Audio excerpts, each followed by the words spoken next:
Hi, I'm James Kumar. I'm Senior Vice President of Products, and I work for DDN. Here we're at Supercomputing 2025. We're at the DDN booth, where we're talking to customers who are consuming massive scale AI about how we can help them be more productive. So how are GPUs being constrained in average environments today? And really the big challenge is data. And actually, we sometimes call artificial intelligence data intelligence at DDN, because it's really about how we turn data as a source code into applications you can run which are intelligent and provide intelligence to the customers. And when we're building those models, and when we're running those models, and even when we're preparing the data to build those models, these are all GPU operations that are constrained by data. Data movements into the GPU, data movements out of the GPU. And then it gets really subtle, right? So let's take training, for example. We run a large training model. Often these are customers which are household names. These models are running in large supercomputers, AI supercomputers, maybe across thousands of GPUs, and to train a single model might take many weeks or many months. During that time, we're constantly feeding data into those GPUs, and also we're saving the state of those models. So we know the progression, we can checkpoint these models and then basically restart again if there's any problems. And all that is data movement, and often the GPUs are waiting for that data to be moved in or moved out. When that happens, you're wasting resources. You're wasting the power, you're wasting the capital expense, you're wasting the data scientist's time, and so there can be huge wastage of overall productivity just because you're waiting for data at massive scale.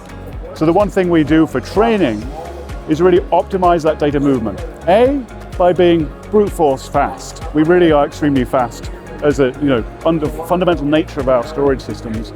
But then, more interesting than that, we plug in to the frameworks, we plug into the containers, we plug into the systems, we plug into NVIDIA at various levels in order to optimize these data movements very specifically for these workflows. So that's training, and that's a big part, right? So far, the vast majority of money that's been spent on data centers, GPUs, networks, people, isn't to train these models that we're seeing today change our lives. And DDN's been part of making that optimal and increasing the utilization of these GPUs. Now we move into a phase where inference starts taking over. The amount of spend on inference systems is going to outpace that of training systems this coming year. And they're both growing, but inference is getting bigger. And when we move to inference, the problem is the same. In fact, it's even harder. When we're running in inference mode, running these models, not for training, but for production, then there's three challenges which DDN can help with. One is loading those models into GPU memory. Second is RAG, retrieval augmented generation. That's when the models seek out additional knowledge to supplement their response to you to give a better response. And we'll see this, we've seen this in ChatGPT, we've seen this in Grok, we've seen it in all these large language models today. And then finally, the big wave that's just coming is called KV cache management. Now that's a technical term, of course, but KV cache is essentially a construct within every inference workflow that really makes that workflow happen. It's about taking your question that you've asked and making sense of it. That's really embodied in a thing called KV cache. And this becomes a very important construct, a very important piece of data. And what we do is we handle that KV cache, we increase essentially the memory of a global GPU system, and we move this fast to share it across the GPUs. And that can make up to a 60% difference in the productivity of very large-scale GPU data centers. So GPUs, as we know, NVIDIA have been very good actually in providing us new GPUs, almost year upon year, starting from 6-7 years ago, A100s, H100s, and then now we're looking forward towards these Vera Rubin chips. And every time the memory bandwidth gets big and the data demands get bigger. And so the bottlenecks are when the GPUs are trying to run something, but they're waiting for data in one way or the other, they're reading or writing. And if they're doing that, then they're wasting resources, they're wasting productivity at massive scale. When we talk about data center efficiency, the new kind of phrase on everyone's lips when they're building data centers is tokens per watt. And that means essentially how many answers you're getting out of this machine, be it small or large, for a given energy input. And we've seen on the news gigawatt factories, gigawatt systems being built just to power these GPU systems. So absolutely critical. They are hungry for power, and the real question is how many answers do we get out per watt? And what DDN does, what we are, is a machine that magically increases the answers per watt. By driving the data and expanding the memory, that means we need to do less compute because we can remember more. By remembering more, we have to do less compute, and therefore we deliver more answers for a given watt input. Yeah, DDN Core is about bringing together two really amazing technologies that DDN have been developing for many, many years, whilst this world of AI has been expanding dramatically. DDN Exascaler is well known for driving the model training process and driving massive throughputs for large-scale systems at very famous institutions such as XAI, for example. Whereas Infinia is something else we've built which really delivers the smarts required to handle the complexity of this extremely complex data sets, models, data, management, people, shared infrastructure. So bringing these two together in DDN Core means that customers have a much more seamless experience and get all the benefits of all our products in one solution. Well, now's the time, right? We've seen a wave of very large supercomputers, superpods from NVIDIA, starting a few years ago.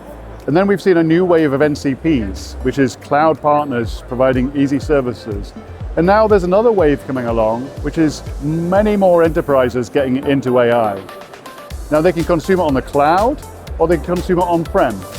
And whichever direction they go in, we've built these fast-track solutions to get them into production faster at lower cost, without needing all the intelligence inside the company to build solutions from scratch.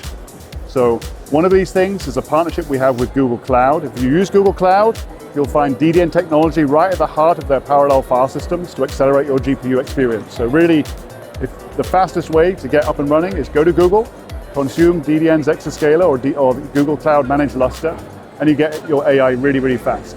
If you're on-prem, then come to DDN, use the AI Hyperpod solution. We'll provide a full solution with NVIDIA, Supermicro, software, and DDN, all packaged, all sized and optimized and ready to go. So how are we handling this convergence of HPC and AI? It's a massive topic. I could literally spend an hour talking about this, but we can break HPC and AI down into, let's say, 4 big use cases. In HPC, big, fast scratch. Monstrous HPC simulations, punishing the compute, punishing the data in order to provide the output, quantum mechanics, fluid flow, oceanographic simulation, whatever it might be.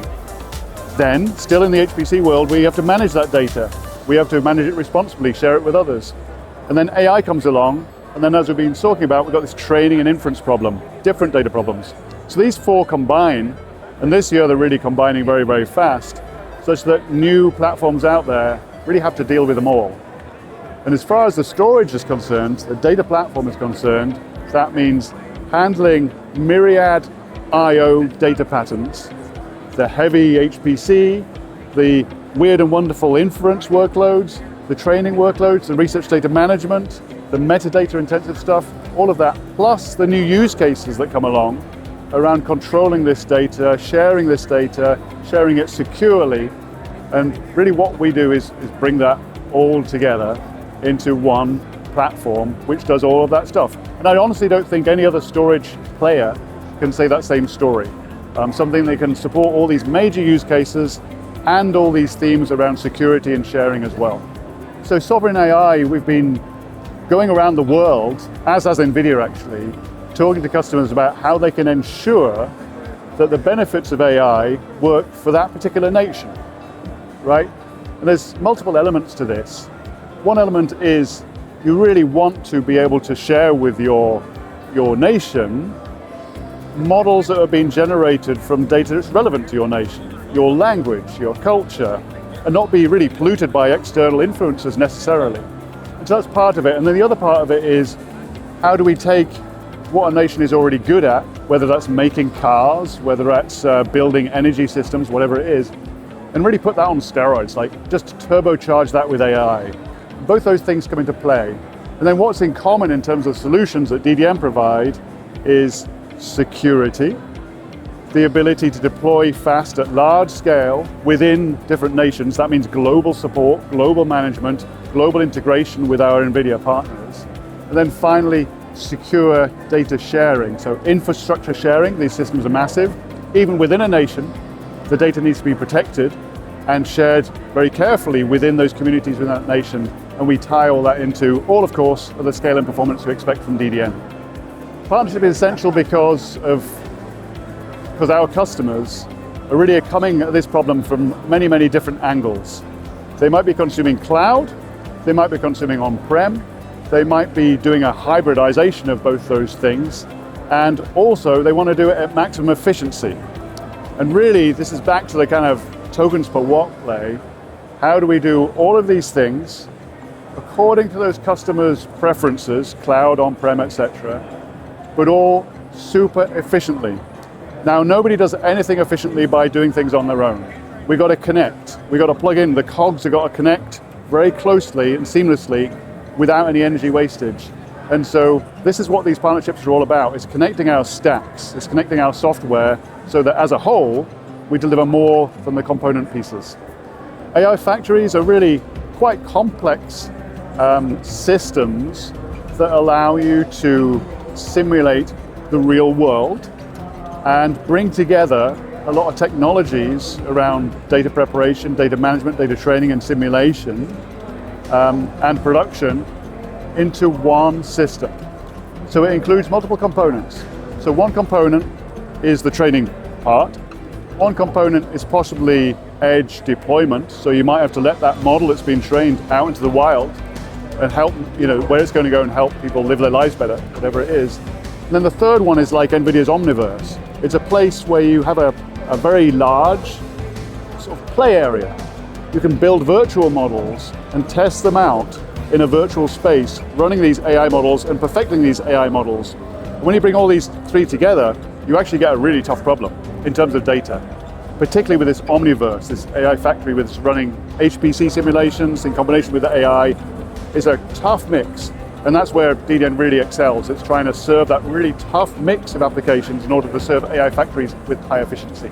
So if we could give one piece of advice to organizations trying to build AI at large scale, I think our advice, and you might predict this, would be to think about the data first. Often data is an afterthought and people think about GPUs, etc. They're very important, but fundamentally without the data, you have nothing. You've got to make sure you de-silo the data, regardless of its location, its ownership, and its data type. And what we do with our technologies is give you a secure software platform that allows you to access that data regardless of the previous silos. We really break down those silos regardless of geographic location or data type.